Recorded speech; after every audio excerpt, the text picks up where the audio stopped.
सी है जिंदगी में यूं, जाने क्या कमी है, तड़ पाता है, याद आता है वो जो ना महरम है, वो जो ना महरम है। या तो ऐसा हुआ होगा कि किसी न किसी तरह किसी को पता चल गया होगा और उसने पूरे इलाके में बात फैला दी होगी और बात फिरोज तक पहुंच गई होगी। फिर उसके पास इसके अलावा कोई रास्ता नहीं बचा होगा कि वो आए और अपनी बेटी को ले जाए। और अब इस माफी के मजीद कितने पैसे लगेंगे? जितना गुड़ आपने खाया है ये तो उसकी एक थैली भी नहीं। हाथ खोलेंगे तो गर्दन बचेगी ना, वरना जैन साहब। अच्छा, अब मुझे ये कंफर्म करो कि आगे होना क्या है और किस तरह से होना है। तुम उससे जितनी मोहब्बत करती हो ना, जितना तुम उसके लिए पागल हो, उससे कहीं ज्यादा पागल मैं तुम्हारे लिए। अगर वो तुम्हें मिल भी गया ना, तो मैं इतना पागल हूं तुम्हारे लिए कि उसे जान से मार दूंगा। मार दो उसे। वो जो ना महरम है। अरे भाई, कैसा लगा हमारा गांव तुम्हें? दादी, अभी थोड़ी देर पहले तो आया हूँ। वैसे जब लास्ट टाइम फिरोज साहब से मिलने आया था तब थोड़ा सा देखा था। अरे इधर आए हो तो सारा गांव दिखाएंगे तुम्हें, और खूब डट के खाना पीना। एक तो तुम दुबले बहुत हो। नहीं दादी, मैं ठीक हूँ, हमेशा से ऐसे ही हूँ, कभी मोटा नहीं हुआ। होना पड़ेगा। और बेटा, फिरोज को तुम्हें फिरोज साहब कहने की ज़रूरत नहीं है, बाबा बोला करो, क्योंकि आमना भी उन्हें बाबा ही बोलती है। जी। ज़ीनत, तुमने जो कुछ अपने घर में मुझे कहा उसका मैं शुक्रिया अदा करना चाहता हूँ। इस तरह हम लोगों को यहाँ बुलाया, इसके सिवा मेरे पास कोई और रास्ता नहीं रहा। बस फिरोज जाने दो, हमारी तो जिंदगियां गुजर गई इन्हीं गिलों और शिकवों में, लेकिन हमें अपने बच्चों को इन सब से बहुत दूर रखना है। और मेरा ख्याल है कि अब तुम भी यही चाहते हो। शुक्रिया तो मुझे भी तुम्हारा अदा करना है कि आखिरकार तुम्हें अकल तो आई। ज़ीनत, तुम्हारी यही बात है फिर वो।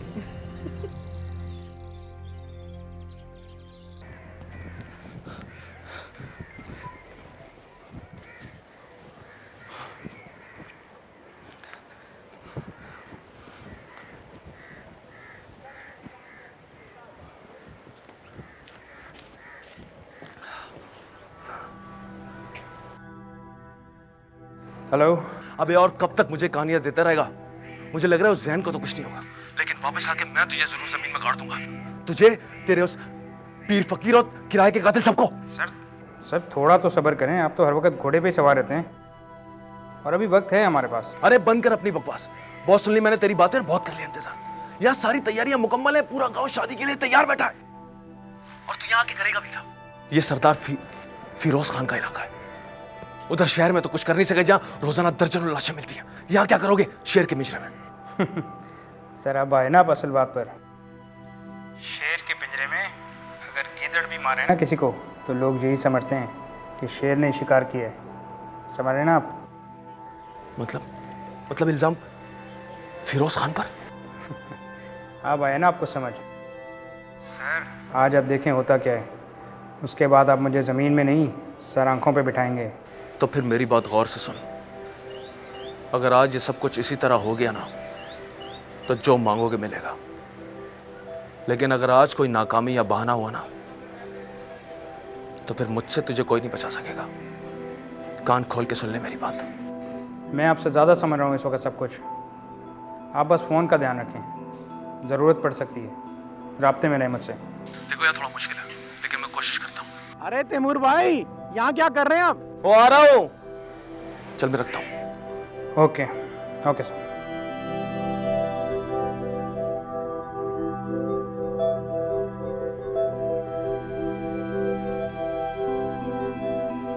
हाँ क्या बना? पहुंच गए? गुड। अब देखो वो तैमूर आपस से बाहर हो रहा है, अब कुछ ना कुछ करना ही पड़ेगा, वो अब रुकेगा नहीं, समझ रहे हो ना?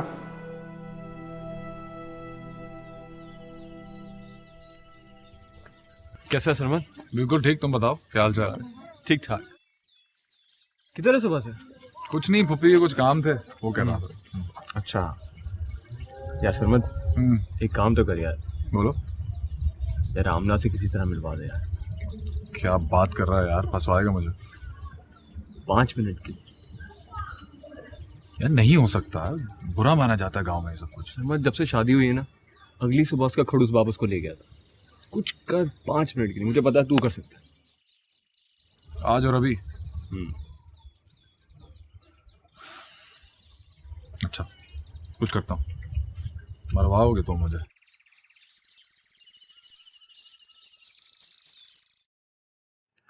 ये लीजिए, आपका हो गया चश्मा साफ, देख लें। अच्छा वो नासिर अंकल का फ़ोन आया था आपके लिए, वो कह रहे थे वो कब से फ़ोन कर रहे हैं, आप फ़ोन ही नहीं उठा रहे, उन्हें कॉल कर लीजिएगा, अर्जेंट है। वो दरअसल बेटा मैं दोपहर से फ़ोन कहीं रख के भूल गया, वो ढूंढ रहा हूँ, मिल ही नहीं रहा मुझे। मैं आपके लिए ढूंढ के लेके आती हूँ, पापा आप भी ना। तो सुनो, तुम वो शादी पर गांव क्यों नहीं गई? जुबी ने बताया होगा तुम्हें? जी बस वो ऐसे ही। चली जाती है ना, अच्छा लगता, सहमत के साथ चली जाती, एक डिफरेंट एक्सपीरियंस हो जाता तुम्हारे लिए। नहीं पापा, मैं अब जैन को और शादी को और फेस नहीं करना चाहती। आई नो बेटा, जो कुछ हुआ है जैसे हुआ है, आई नो कि तुम्हें कैसा लग रहा होगा, मुझे खुद भी बहुत बुरा लग रहा है, लेकिन क्या किया जाए, हो गया जो होना था सो हो गया, forget it, now it's all over. तुम सब कुछ भूलो और आगे की तरफ देखो, मैंने तुम्हें पहले भी समझाया जी। और हाँ, वो नासिर का फ़ोन शायद इसलिए आ रहा होगा कि वो आज रात डिनर का कह रहे थे, वो कंफर्म करना चाह रहे होंगे। उनका बेटा बाहर से आया हुआ ना, उसने रिसेंटली आर्मी ज्वाइन किया है, तो शायद वो इसीलिए फ़ोन कर रहे होंगे। तो मम्मी को भी कह देना, और रात 9 बजे डिनर पे जाना है, बता देना उनको। जी पापा, मैं मम्मी को बता देती हूँ, लेकिन आप दोनों चले जाइएगा। तुम क्यों नहीं जाओगी बेटे?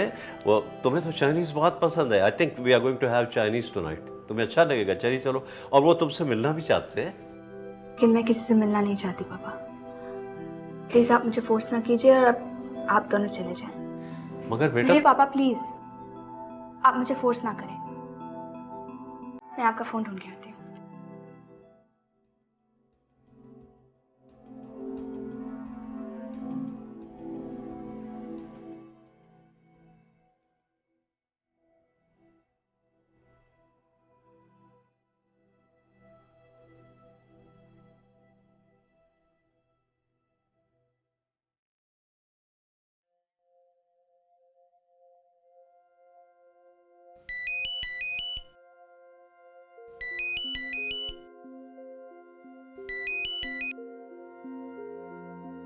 हेलो।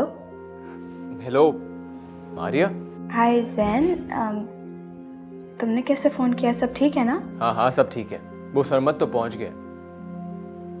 तुम नहीं आ रही? वाकई नहीं आओगी? नहीं जैन, वो मैं नहीं आ सकती, मम्मी यहाँ अकेली है ना, उन्हें छोड़कर कैसे आ जाऊँ?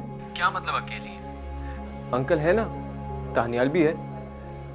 अंकल का तो मुझे पता है वो शायद नहीं आ सकेंगे, और आंटी भी नहीं आ सके, लेकिन तुम तो प्लीज वो दानियल के साथ आ जाओ। नहीं ना जैन, मैं नहीं आ सकती। ओहो बहुत मजा आ रहा है तेरे यार, फुल गांव स्टाइल शादी चल रही है, बहुत डिफरेंट है, और यहाँ के लोग वो भी बहुत सिंपल है और फ्रेंडली। और मारिया, तुम्हें पता है मैंने ये भी देख लिया है कि सरदार फिरोज जैसे आदमी को हंसना भी आता है। आमना कैसी है? पता नहीं, अब तक देखा ही नहीं उसे। इस गांव में एक यही प्रॉब्लम है कि मैं आमना से अभी तक मिला ही नहीं हूँ, और मुझे लगता है कि मेरी दूसरी शादी होने तक मैं आमना से नहीं मिल पाऊंगा। जैन,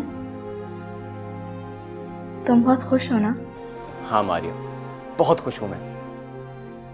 गुड, तुम हमेशा इसी तरह खुश रहना जैन। ऑलवेज। अच्छा, अगर तुम चाहती हो कि मैं इसी तरह खुश रहूं तो फौरन आ जाओ यहाँ पे, वरना खुशी कैंसिल। जैन, तुम क्यों इतनी जिद करते हो? क्योंकि मैं हूँ इस तरह जिद्दी। वो सरमद को बोलूं तुम्हें लेके, फिर क्या करोगी? मैं सरमद से खुद ही बात कर लूंगी। अरे मैं अभी सरमद को बोलता हूँ। Maria, you have to come. Zain, you're impossible. I know. Can you please tell me कि हुआ क्या है? तुम्हारी मेल से तो मुझे आइडिया हो गया था कि बात क्या है, but then you stopped writing. Aliya, वो I'm sorry but I just couldn't face it. In fact, मैं अभी भी अपने आप को संभाल नहीं पा रही, कुछ फेस नहीं कर पा रही। I'm so confused. तुम यहाँ थी नहीं और इतना सब कुछ हो गया, और अब तो I'm just lost. I'm finished. हुआ क्या है? क्या तुमने जैन को नहीं बताया था? Didn't you tell him? और वो भी तुम्हारी बहन ही से? I'm seriously confused. मुझे कुछ समझ नहीं आ रहा था, इसीलिए मैं लैंड करते ही तुम्हारे पास पहुंची। नहीं आलिया, इसमें आमना की, आमना इज माय स्टेप सिस्टर, इसमें उसकी कोई गलती नहीं थी। ये बात तो मैं अपने दिल से कह रही हूँ। पहले मुझे भी ऐसा लगा था, लेकिन शी ट्राई। उस बेचारी ने तो मेरी दोस्त बनने की भी कोशिश की और मेरी मदद करने की भी कोशिश की, लेकिन हम दोनों भूल गए थे कि लड़ाई किस्मत से, और मैं हार गई। भला किस्मत से कैसे जीत सकती थी? मैं पहले से ही बहुत कंफ्यूज्ड हूँ, और तुमने मुझे प्रॉपर्ली बताया भी नहीं कि हुआ क्या है, और तुमने अपना हाल क्या बना रखा है। रिलैक्स करो, मुझे शुरू से बताओ कि हुआ क्या है। मैं तुम्हें सब बताऊं, लेकिन उससे पहले तुम्हें मेरी एक बात सुननी पड़ेगी कि कोई भी नहीं है जिससे मैं बात कर सकूं, एंड आई रियली नीड। मैं बहुत डर गई हूं Arya. I am just too scared now. मैं जैन से बहुत प्यार करती थी, उससे शादी भी करना चाहती थी, जिसके लिए मैं बहुत लड़ी, लेकिन फिर मैंने शादी से समझौता कर लिया। जो कुछ मैं कर सकती थी मैंने सब कुछ किया, हंसी मुस्कुराई। मैं चाहती थी बस ये शादी खत्म हो जाए, क्योंकि जैसे ये शादी खत्म होगी मैं जो कुछ भी फील करती हूँ वो सब खत्म हो जाएगा। मैं इस दर्द से निजात पा सकूंगी, वो हमेशा के लिए मेरी जिंदगी से चला जाएगा। लेकिन ऐसा कुछ हुआ ही नहीं। उसकी शादी हो गई, लेकिन वो फीलिंग्स नहीं गई। मैं अभी भी बिल्कुल ऐसे ही महसूस कर रही हूँ, कुछ खत्म नहीं हुआ। मैं उससे तब भी उतना ही प्यार करती थी और आज भी उतना ही प्यार करती हूँ। कुछ चेंज ही नहीं हुआ। नाम क्या है? और मुझे डर लगने लगा है। आलिया, मैं क्या करूं? कैसे मैं ऐसी रहेगा? कुछ चेंज नहीं होगा, मैं ऐसे ही तड़पती रहूंगी।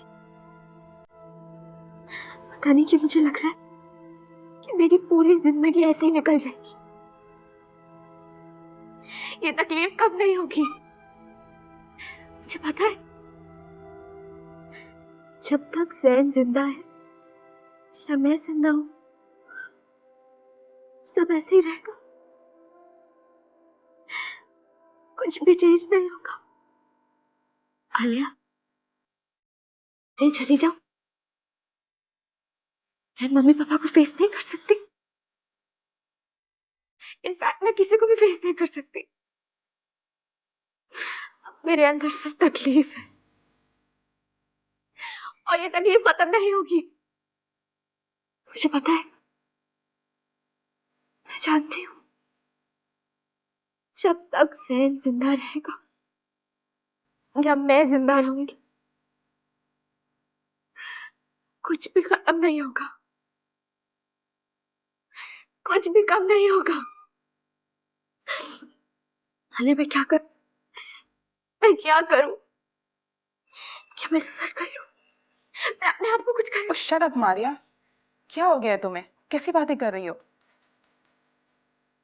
टाइम के साथ साथ सब ठीक हो जाएगा।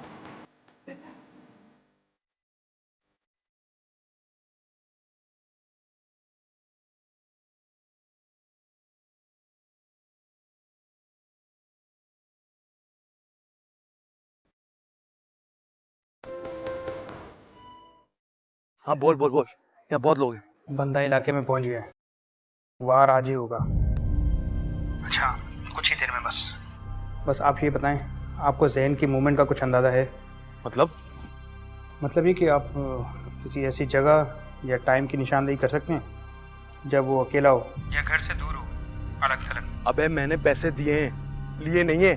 मैं तुझे कोई क्रिमिनल नजर आता हूँ? सर आप ये छोड़ें कि आप क्या हैं, आप बस इतना बताएं, आप जहन को कहीं अकेले ले जा सकते हैं?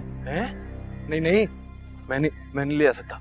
अरे आप पर बात नहीं आएगी, बस इतना बता दें, वो अकेला किसी वक्त हो सकता है। मेरा मतलब है हवेली से दूर, कहीं खेत में या किसी राउंड अबाउट में, किसी ऐसी जगह जहाँ वो अकेला हो। भाई क्या बातें कर रहा है तू? मैं इस तरह का कोई काम नहीं करूंगा, समझ आ गई तेरे? हवेली के इर्द गिर्द खतरा ज्यादा होगा। अबे मैं नहीं ले जा सकता, मतलब नहीं ले जा सकता यार। ना ले जाएं, बस इतना बता दें जिस वक्त वो हवेली से निकले तो मुझे आप कॉल कर सकते हैं। ये आज ही करना होगा, वरना कहीं काम बीच में ही ना रह जाए। अच्छा मैं कोशिश करता हूँ यार। ओके, मैं वेट कर रहा हूँ।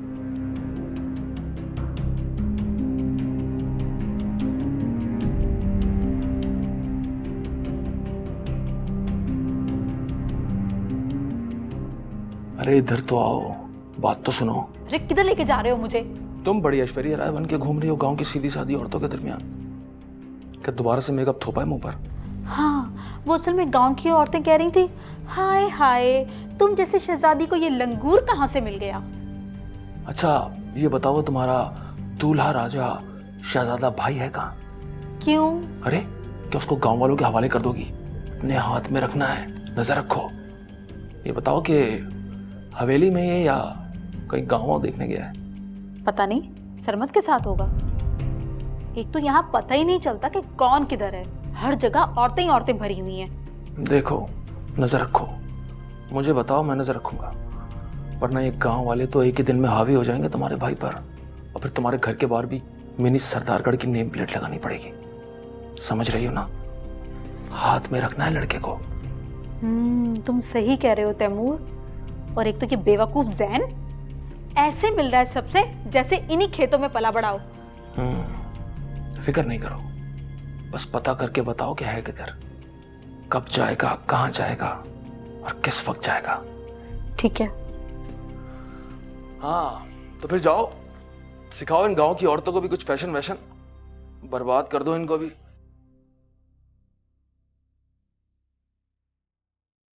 एरिया जो है ये हमारा है, इधर हमारी भैंसें भी होती थी, गायें भी होती थी, बकरियां भी होती थी। आने जाने का बहुत तकलीफ था उस समय, बसें वेगने ये वो नहीं थे, वो पैदल का रक्षा था। वो रक्षा समझते हैं ना आप, रक्षा जो चलाते थे ऐसे, उसमें आते जाते रहते थे। उसका किराया कितना था? 4 आना किराया था, 4 आना। टावर से बैठो हमारे घर के तरफ जाओ तो 4 आना लेते थे। अभी वो वक्त देखो, ये वक्त देखो। हम जा रहे थे फिल्म देखने के लिए सदर में फिल्म 1 रुपया हमारे पास होता था। 1 रुपये में हम टाम में बैठ के 1 आना उसको देते थे। कितना? 1 आना देते थे उसको। हाँ 1 आना में हमको सदर में होता था। फिर पैराडाइज सिनेमा में मैं जाके फिल्म देखता था। 6 आने का टिकट होता था, 6 आने का, 6 आने का टिकट होता था। और जो ये अभी बन कबाब मिलते हैं ना 15 रुपये का, वो 1 आने का मिलता था, 1 आने का बन कबाब। हाँ अभी कितने का? 15 रुपये का एक मिल रहा है। कितना महंगाई हो गया। 1 रुपये के अंदर मैं फिल्म देख के टाम में, सुनो तो सही यार, बात नहीं सुन रहा मेरी। टाम में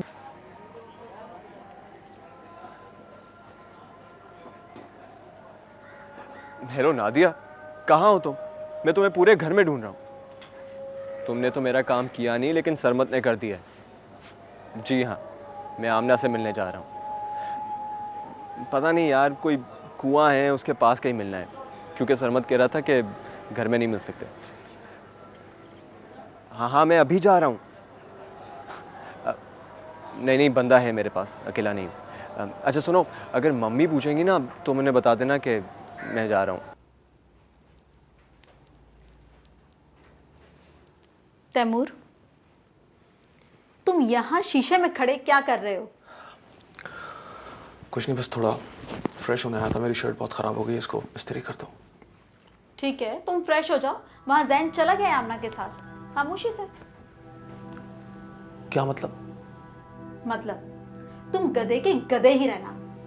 तुम्हें नहीं पता कि गांव वालों की नजर में ये ड्रामा चल रहा है कि ये दोनों शादीशुदा नहीं हैं। और सुबह से उसने मेरी जान खा रखी थी, मुझे मिलवा दो आमना से। कहाँ है आमना, कहाँ है आमना? फिर? अरे फिर क्या? बता रहा था मुझे कि उसने सरमद की तल्ले मिन्नतें की हैं और वो मिलाने के लिए लेके जा रहा है दोनों को। कहाँ? यहाँ हवेली पे? जी, हवेली में मिलके तो उन्होंने फंसना है ना। वो गया है कोई यहाँ से, कोई पास ही कोई कुआं शुआं है पुराना, वहाँ पर गए। और वो भी है साथ में, सरमद। सुनो, तुम्हें पक्का पता है? नहीं, मैं झूठ बोल रही हूँ तुम्हारे साथ। नहीं, मेरा मतलब है मैं जाके देखता हूँ। पता नहीं वो लोग क्या पट्टी पढ़ाते हैं, उसको तुम फिक्र मत करना। मैं क्यों फिक्र करने लगी भाई? वैसे भी बड़ा मॉडर्न गांव है, शादी से पहले ही दूल्हा दुल्हन डेटे मारते हैं यहाँ पर। तो मुझे तो ये टेंशन है, अगर फिरोज खान को पता चल गया तो फिर क्या होगा। परेशान हो रही हूँ मैं इस चक्कर में। क्या है ये सब कुछ? मैं देखता हूँ।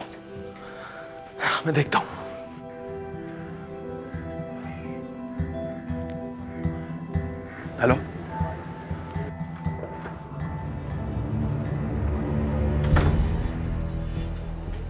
बोले। सुनो, जल्दी है। जैन निकला हवेली से बाहर। यहाँ गांव के बाहर कोई कुआं है पुराना, सूखा हुआ। यहाँ से कोई 1.5 किलोमीटर दूर। वो वहाँ गया है। अब तक पहुँच गया होगा। तू जल्दी पहुँच। ओके सर, आपने तो काम कर दिया। बस अब खुशखबरी का इंतज़ार करें। अच्छा बात सुन, वो उसके साथ सरमद भी है। सरमद बहुत खतरनाक आदमी है। उसके पास पिस्तौल होती है हर वक्त। उसके होते हुए सब होगा कैसे? सर, ये अब छोड़ें। हमने जिसको भेजा है आप उसको नहीं जानते। बस अब आप जनाजे पे रोने की प्रैक्टिस करना शुरू कर दें। अबे मुझे तो लग रहा है मैं खुद टेंशन से मर जाऊंगा। हेलो हेलो हेलो,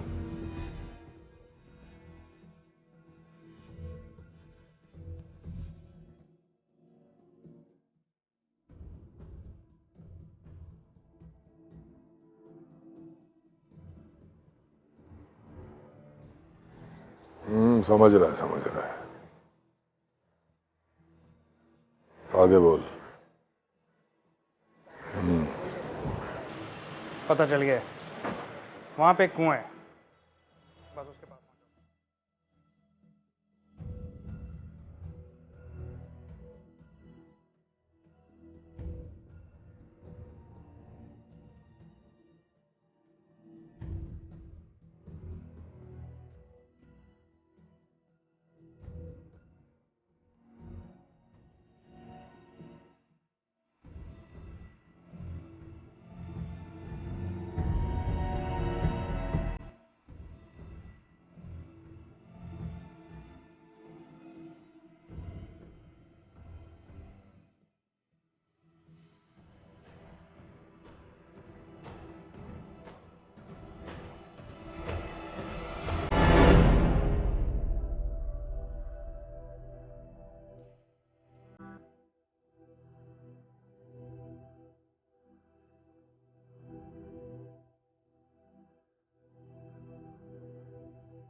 ये कितना पुराना है?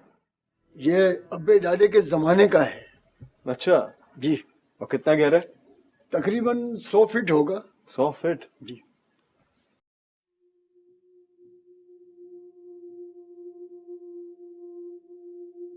हाँ भाई हीरो, जल्दी बात कर लेना, मेरी गर्दन फंसवाओगे तुम। सरदार फिरोज का भी तुमने नरम रूप देखा।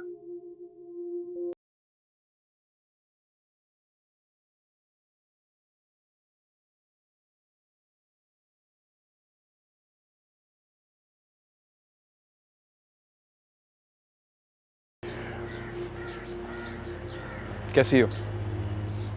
मैं तो अब भी डर रहा था कि पता नहीं अब इस कहानी में और कौन सा ट्विस्ट आ जाएगा।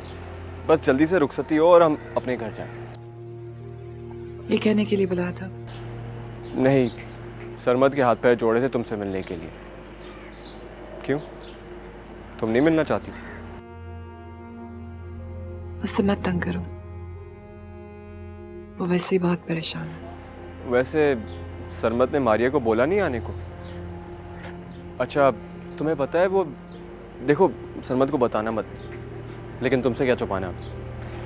सरमद मारिया से बहुत प्यार करता है और मेरे ख्याल में एक सरमद ही है जो मारिया जैसी पागल लड़की को संभाल सकता है। I think it's a great combination. पता है, बहुत कुछ पता है मुझे। मारिया को तो पता नहीं सरमद ने अभी तक उससे पूछा भी है या नहीं। वरना एक काम करेंगे ना कि आज हम दोनों से बात कर लेंगे। पता नहीं वो आएगी भी या नहीं, वैसे पता नहीं।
करना फजूल है ना।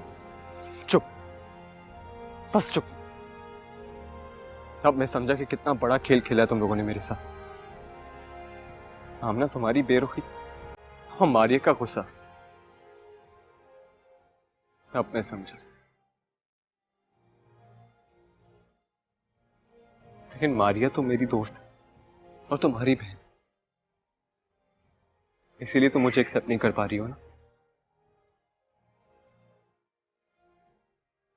No no Aamna, this is wrong, this is really wrong.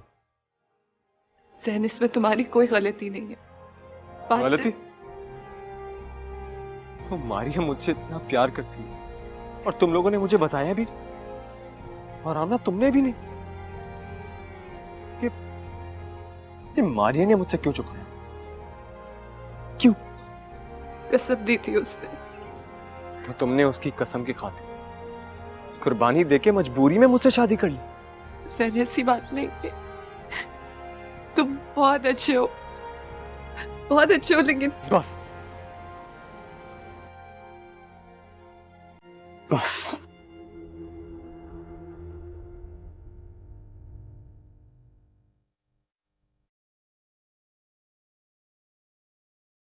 क्या जरूरत थी तुम्हें सब कुछ करने की? क्यों बताया तुमने उसे? क्या करता मैं?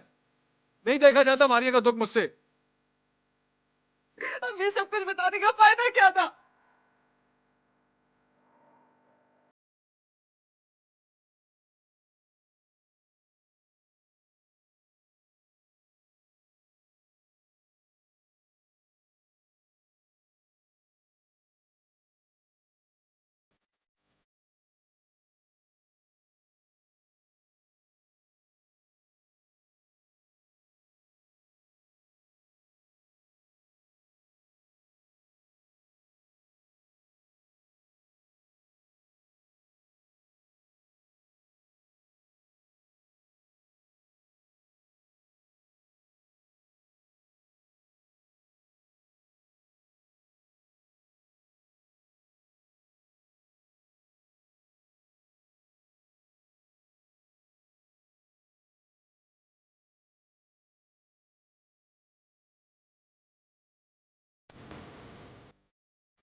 वो जो ना महरम है।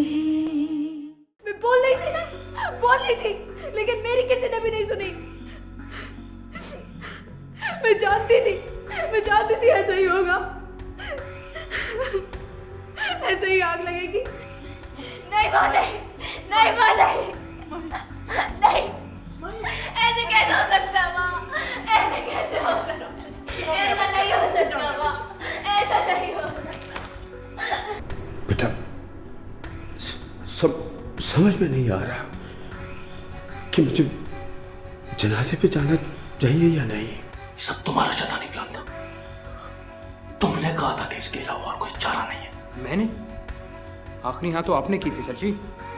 और ये याद रखें, ये कत्ल आपके कहने पर हुआ है, मुझ पर ना डालें। मैं सिर्फ आपकी बात आमिर तक पहुंचाता था और आमिर की बात आप तक। सब मास्टर प्लान उसके कत्ल का आपने बनाया है। ये सब कुछ आपकी वजह से हुआ है।